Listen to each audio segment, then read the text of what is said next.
बिहार के मुजफ्फरपुर जिला के कुढ़नी अंचल अंतर्गत एक जमीन विवाद का मामला प्रकाश में आया है। यह मामला कुढ़नी अंचल के तुर्की गांव की है, जहां मात्र 5 डिसमिल जमीन को लेकर कई वर्षों से विवाद चलता आ रहा है।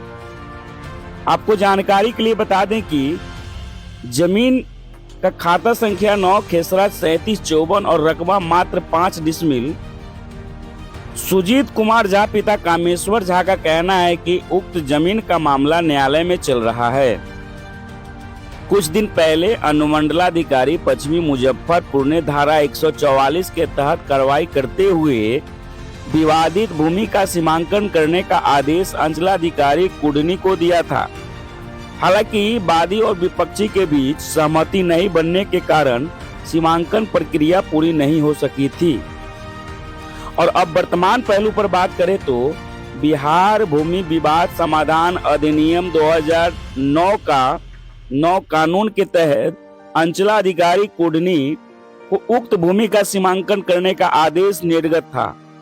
इस आदेश के आलोक में अंचलाधिकारी कुढ़नी अनिल कुमार संतोषी ने बताया कि उक्त भूमि का सीमांकन की गई है, जिसका रिपोर्ट माननीय न्यायालय को भेजा जाएगा। उधर सुजीत कुमार झा पिता कामेश्वर झा ने कहा कि उक्त जमीन की मापी का दिन अंचलाधिकारी कुढ़नी के द्वारा 11 जनवरी निर्धारित की गई थी, परंतु 2 दिन पहले उनके घर में अचानक स्वास्थ्य संबंधी समस्या उत्पन्न होने के कारण अंचलाधिकारी कुढ़नी को लिखित रूप से 1 सप्ताह बाद मापी कराने की मांग किया गया था, परंतु ऐसा नहीं हुआ और विपक्षी कामेश्वर झा की अनुपस्थिति में मापी की गई और मापी करने के बाद बाउंड्री पाइलिंग पिलर की जा रही है।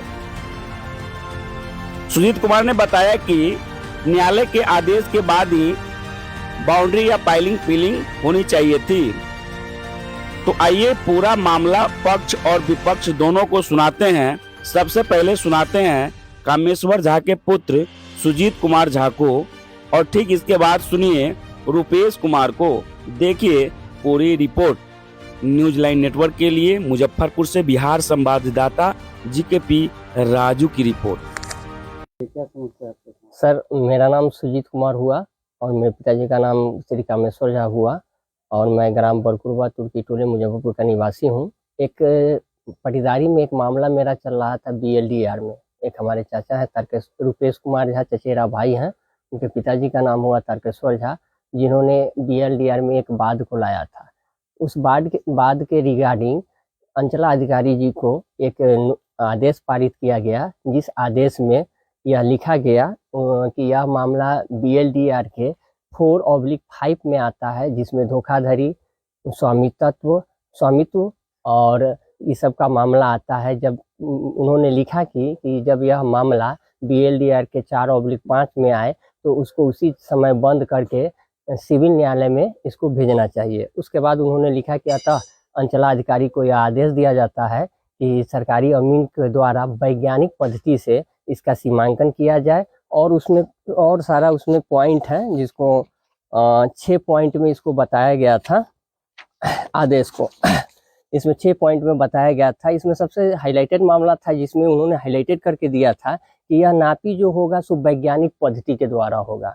इसको अंचलाधिकारी द्वारा 11 तारीख का डेट निर्धारित किया गया था। हमको पता चला, चूँकि हम मुजफ्फरपुर में रहते हैं और हम पेशे से हम मेडिकल रिप्रेजेंटेटिव हैं, तो हमको पता चला कि 11 तारीख को नापी है, तो हम लोग उसके लिए तैयार थे। लेकिन खुदा न खास्ते 10 तारीख के 9 तारीख को हमारे फैमिली में स्वास्थ्य संबंधी समस्या उत्पन्न हो गई, तो हम तुरंत इसकी सूचना 10 तारीख को अंचलाधिकारी को रिटन में एक आवेदन दिया, जिसमें मैंने लिखा कि सर से इस नापी का तिथि जो 11 तारीख को निर्धारित किया गया है उसको ना 1 सप्ताह के लिए आगे बढ़ा दिया जाए, क्योंकि 11 तारीख को स्वास्थ्य संबंधी समस्या होने के कारण हम लोग उपस्थित होने में असमर्थ है। बट क्या हुआ, क्या रीजन था, उस रीजन में CO साहब उस पर अमल नहीं किए और उसको 11 तारीख को नापी कराएं। तो 11 तारीख को नापी में तो हम उपस्थित नहीं हो सके, लेकिन जब शाम को घर आए तो मालूम चला कि यहाँ पे सरकारी अमीन के द्वारा नापी करा दिया गया है और उसमें सीधा लिखा हुआ था कि नापी करके उस नापी का रिपोर्ट, वैज्ञानिक पद्धति से नापी करके उसका रिपोर्ट 30 दिनों के अंदर अंचला अधिकारी को डीसी लाड के साहब के सामने प्रस्तुत करना था।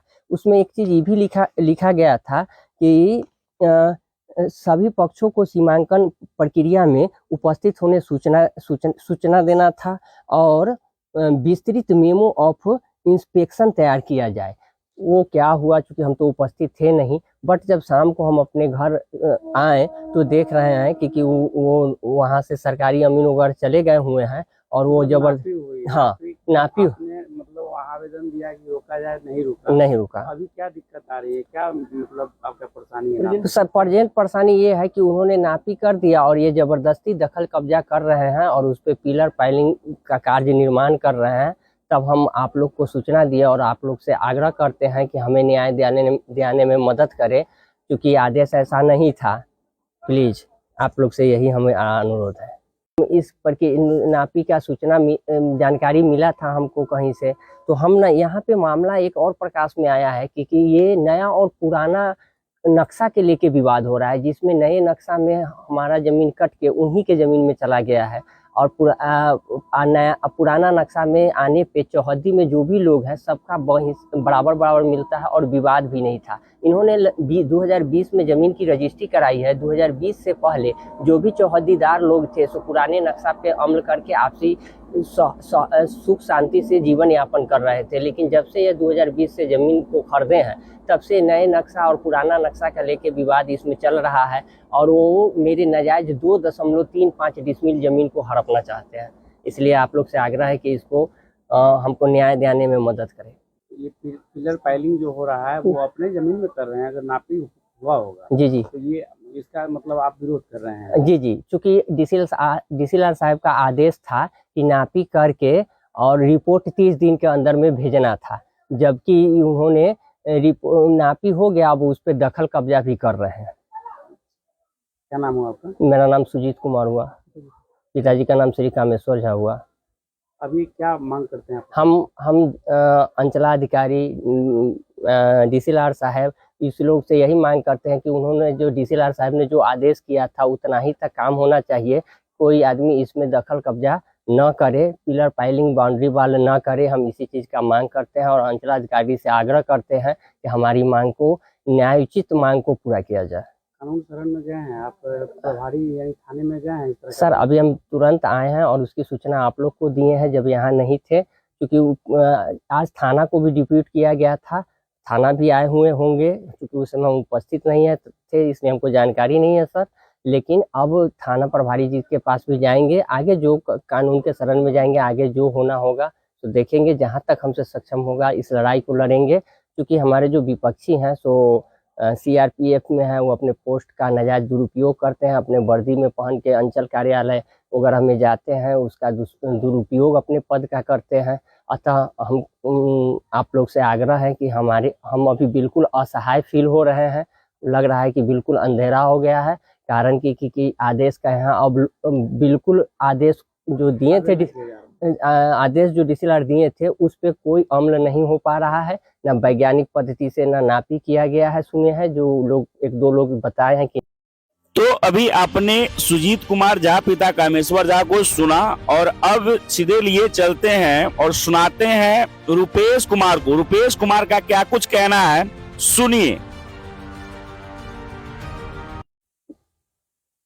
ये जो आज मापी हुआ है जी, और जो पक्ष हैं वो बता रहे हैं कि मापी सही नहीं हुआ है, हमारे अनुपस्थिति में हुआ है, क्या मतलब इसमें सच्चाई क्या है? पहले तो मैं मीडिया बंधुओं का बहुत बहुत धन्यवाद जो इस समय अभी आए हैं।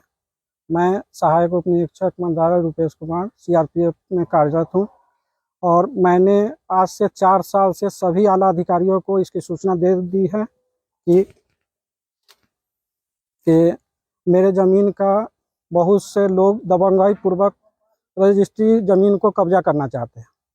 इसके लिए मैंने एसपी, डीएम, मुख्यमंत्री से लेकर के ऊपर और नीचे जहाँ तक जिस स्तर पर हुआ मैंने खुद व्यक्तिगत साक्षात्कार लिया। एसपी महोदय राकेश सर को भी संज्ञान में दिया। अभी जो नए एसपी साहब आए हैं उनके भी संज्ञान में मेरे कार्यालय की तरफ से और यहाँ की तरफ से मैंने दे रखा है। और मैं ये ज़मीन 2021 में रजिस्ट्री करवाया था।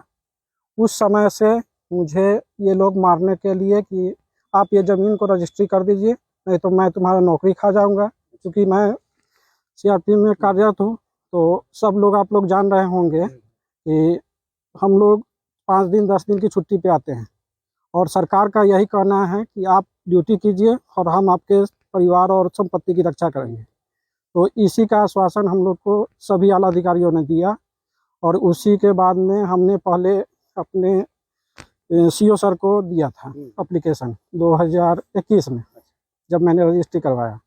उसके बाद उन्होंने बोला कि ठीक है, मैं इसको देखता हूँ।